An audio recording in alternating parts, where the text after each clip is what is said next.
Oi, pessoal! Começando mais um PET, o PET 6 do 7º ano. Vocês estão dispostos a começar? Logo, logo a gente termina, tá bom? Então vamos lá, atividade 1.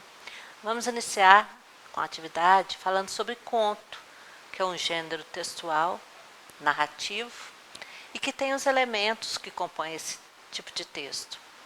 Então, um conto, ele tem os seus elementos que fazem parte da narrativa, que o personagem, quem é que faz parte da história, né?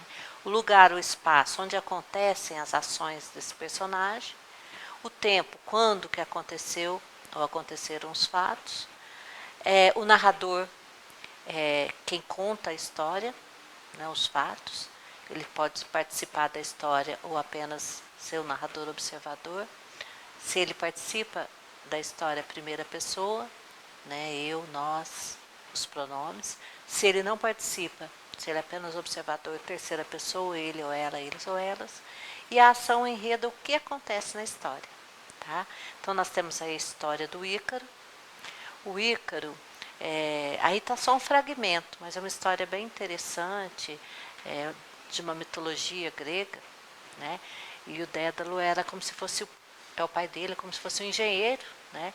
Ele na época, há muitos anos atrás, ele era como se fosse um engenheiro, então ele fazia construções e ele fez aí um labirinto para prender um minotauro, né? Um monstro.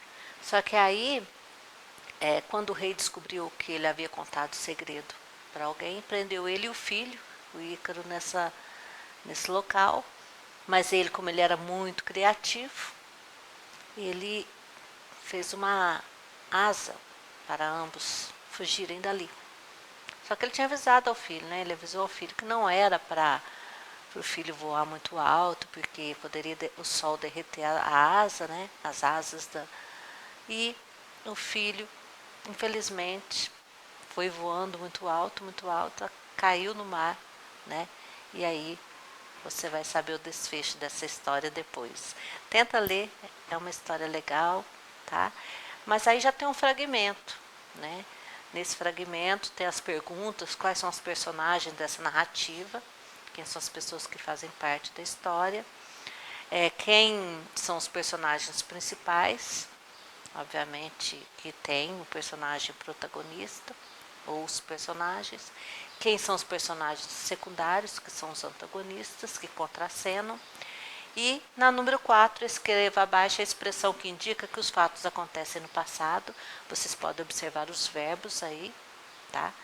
Número 5, em que espaço acontece a narrativa? Em que local que acontece? 6, a história de Ícaro faz parte da mitologia. Isso é um fato. O que você conhece sobre esse tipo de história?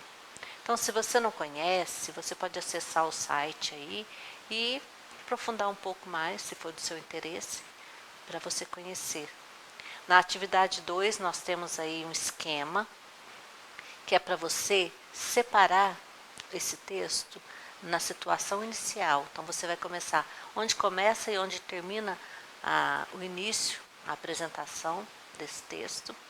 Depois você vai separar onde começa o conflito, o problema, e onde termina esse problema, né?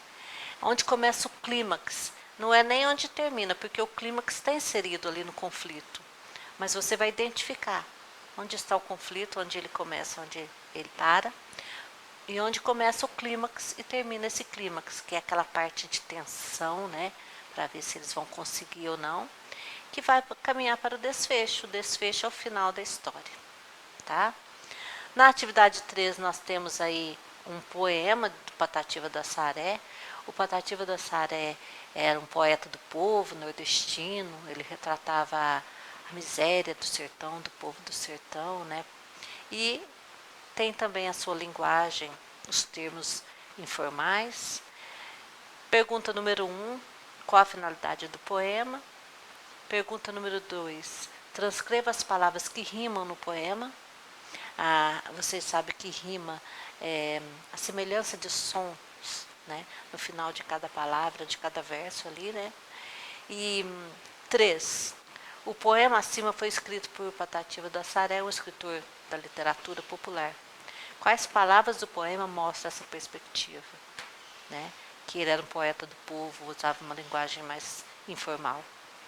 Tá? Até a próxima semana. Fiquem com Deus.